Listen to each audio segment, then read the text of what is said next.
JDU-MLC Radhacharan सेठ से ED की टीम ने कल 9 घंटे तक पूछताछ की। अभी भी राधाचरण सेठ से पूछताछ होगी। सूत्रों के अनुसार कल पूछताछ में ईडी के कई सवालों का राधाचरण जवाब देने में असमर्थ दिखे।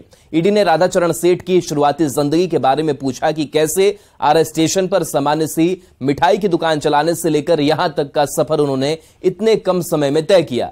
राधाचरण सेठ द्वारा दिए गए सभी जवाबों को उनके सामने लिखा गया और उन्हें दिखाने के बाद सभी पन्नों पर उनके हस्ताक्षर भी लिए गए। बता दें कि ईडी ने मंगलवार को नोटिस जारी किया और 15 दिन के भीतर हाजिर होने का निर्देश दिया। कल सुबह राधाचरण सेठ और उनके बेटे पूछताछ के लिए पहुंचे, लेकिन ईडी ने कन्हैया को गेट से ही लौटा दिया और राधाचरण सेठ से सवाल जवाब किया। कन्हैया से शुक्रवार को पूछताछ हो सकती है। दरअसल 5 जून को आयकर विभाग और प्रवर्तन निदेशालय ने इनके पटना, आरा, नोएडा और गुड़गांव के ठिकानों पर छापेमारी की थी। छापेमारी में ईडी को कई सबूत मिले, जिसको लेकर राधाचरण सेठ से पूछताछ की गई। राधाचरण सेठ पर आरोप है कि वो बिहार में बालू माफियाओं के साथ मिलकर बालू के अवैध कारोबार को बढ़ावा दे रहे हैं।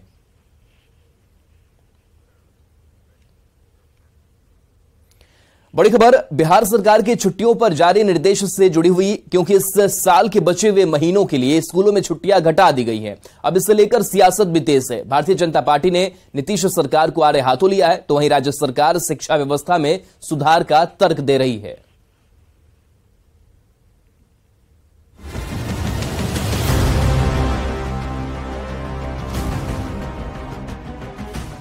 बिहार के शिक्षा विभाग के नए फरमान को लेकर जमकर सियासत हो रही है। विभाग ने दुर्गा पूजा, छठ और दीपावली की छुट्टियां कम कर दी हैं, तो वहीं जियुतिया, तीज, जन्माष्टमी, चित्रगुप्त पूजा और भैया दूज की छुट्टियां रद्द कर दी।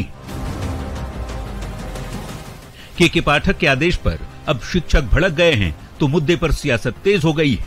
9 त्योहारों की 14 छुट्टियां रद्द हुई हैं, जिनमें जन्माष्टमी, तीज व्रत, जियुतिया, दुर्गा पूजा, दीपावली, चित्रगुप्त पूजा, भैया दूज, छठ पर्व और गुरु नानक जयंती शामिल है। ऐसे में बीजेपी नेताओं ने कड़ी आपत्ति जताई है। सोशल मीडिया प्लेटफॉर्म एक्स पर पोस्ट करते हुए गिरिराज सिंह लिखते हैं कि शिक्षा विभाग, बिहार सरकार की ओर से दुर्गा पूजा, दिवाली और छठ पूजा की छुट्टियां रद्द कर दी गई हैं। कल संभव है बिहार में शरिया कानून लगा दी जाए और हिंदू त्योहार मनाने पर रोक लग जाए। आप में हिम्मत है कि आप किसी मुस्लिम छुट्टियों को इस ढंग से काटे?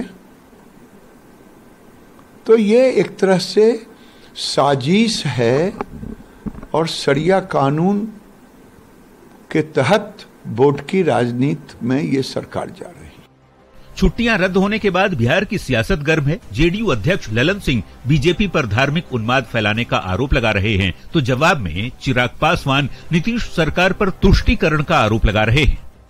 जिसको हम लोग बड़का झूठा पार्टी करते हैं, वो कोई भी मौका ऐसा नहीं छोड़ती है जिससे समाज में धार्मिक उन्माद फैलाए। हम लोग समाज के हर धर्म का सम्मान करते हैं। आप शिक्षकों को पहले तो आप प्रताड़ित कीजिएगा, आप उनको शराब ढूंढने का भी काम करवाइएगा, गणनाओं में भी आप उनका इस्तेमाल कीजिएगा और जो उनका अधिकार है उसमें भी आप सेंधमारी कीजिएगा। बिहार सरकार की मंशा भले ही शिक्षा व्यवस्था दुरुस्त करने की रही हो, पर त्योहारों के मौसम में छुट्टियों की संख्या में कटौती किए जाने पर सियासत तेज हो गई है। न्यूज़ 18 के लिए दिल्ली से अनूप गुप्ता के साथ ब्यूरो रिपोर्ट।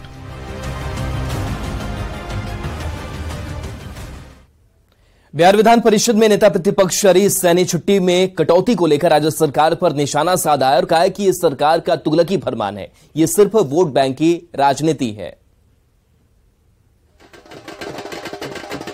इस छुट्टी को रद्द करके सरकार सिर्फ शिक्षक नहीं, समस्त हिंदू समाज, नारी समाज, सभी को ये धैर्य का परीक्षा ले रहे हैं। साहब, जितना छुट्टी आप रद्द किए हैं, वो चाहे दुर्गा पूजा हो या छठ हो या जितिया हो या तीज हो, हमारी घर की माँ बहन बेटी भी करती है। गया कि एक सरकारी स्कूल में अचानक भोजपुरी का अश्लील गाना बजने लगा, जिससे हड़कंप मच गया। दरअसल सरकारी स्कूल के स्मार्ट क्लासरूम में टीवी था, तभी किसी ने टीवी को मोबाइल से कनेक्ट कर अश्लील गाना चला दिया।